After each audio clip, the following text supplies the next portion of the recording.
टूटा हुआ दिल का चिन्ह, जिसका अर्थ है दिल टूटना। गरीब की शादी। गांव के किनारे मिट्टी के छोटे से घर में रामलाल रहता था। वो मजदूर आदमी था। सुबह निकलता तो शाम तक ईंट गारे ढोकर ही कुछ पैसे कमा पाता। घर में बीमार पत्नी और 2 बेटियां थीं। बड़ी बेटी गुड्डी जवान हो चुकी थी और अब उसकी शादी की चिंता ने रामलाल के दिन रात के चैन छीन लिए थे। जब भी गांव में किसी अमीर की बारात निकलती, ढोल नगाड़ों की आवाज़, रंग बिरंगी रोशनी और तरह तरह के पकवानों की खुशबू रामलाल और उसकी बेटी के दिल को भीतर तक चुभ जाती। गुड्डी खिड़की से झांककर उन शादियों को देखती और मन ही मन सोचती, काश मेरी भी शादी ऐसे ही धूमधाम से हो। लेकिन फिर पिता के चेहरे पर पड़ी चिंता की लकीरें देखकर चुपचाप आह भर लेती। रामलाल ने बेटी की शादी के लिए दिन रात मेहनत की। खेतों में काम किया, ईंट भट्टे पर पसीना बहाया, गांव-गांव जाकर दिहाड़ी की। लेकिन शादी जैसा बड़ा खर्च कहाँ से पूरा होता। आखिरकार उसे सूदखोर बनिए के पास जाना पड़ा। बनिए ने हंसते हुए कहा, तेरी मजदूरी से मेरा ब्याज भी पूरा नहीं होगा, फिर भी ले जा पैसे। बेटी की शादी खुशी का नहीं, कर्ज का बोझ है। रामलाल सिर झुकाकर पैसे ले आया। शादी का दिन आया तो घर में कोई खास तैयारी न हो पाई।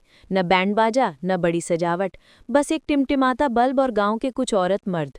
खाना भी बस साधारण दाल चावल। गुड्डी लाल साड़ी में बैठी थी, चेहरे पर हल्की मुस्कान, लेकिन आंखों में छुपा हुआ दर्द साफ दिख रहा था। माँ की तबीयत इतनी खराब थी कि चारपाई से उठ भी ना सकी। विदाई के समय माँ ने चारपाई से ही हाथ उठाकर बेटी को दुआ दी। गांव के कुछ लोग ताने भी मार रहे थे, ये कैसी शादी है, न नाच गाना, न मिठाई, न बारात का शोर। ये सुनकर रामलाल का दिल रो पड़ा, मगर उसने चुपचाप सह लिया। तभी एक बुजुर्ग औरत ने पास आकर कहा, शादी बड़ी नहीं होती बेटा, दामाद का दिल बड़ा होना चाहिए। उस एक वाक्य ने जैसे रामलाल को कुछ राहत दी। जब विदाई का समय आया तो माहौल बेहद गमगीन हो गया। ढोल नगाड़े नहीं थे, सिर्फ रोने की आवाज़ थी। रामलाल ने कांपते हाथों से बेटी का हाथ दामाद के हाथ में देते हुए कहा, बेटा मेरे पास देने को कुछ नहीं है, बस ये आशीर्वाद है कि तू मेरी बेटी का साथ देना। गुड्डी रोते रोते बोली, पापा चिंता मत करना, मैं सब सह लूंगे। ये कहते हुए उसने अपनी आंखों से बहते आंसू पोंछे और पालकी में बैठ गई।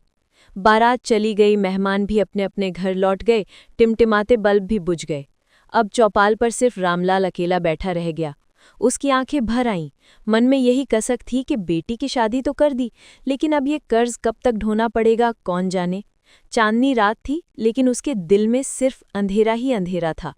भाई, ये कहानी पूरी तरह से बहाव में है, कहीं भी सीन ब्रेक नहीं है। इसे धीरे धीरे पढ़ा या बोला जाए तो आसानी से 30-40 मिनट तक चल सकती है।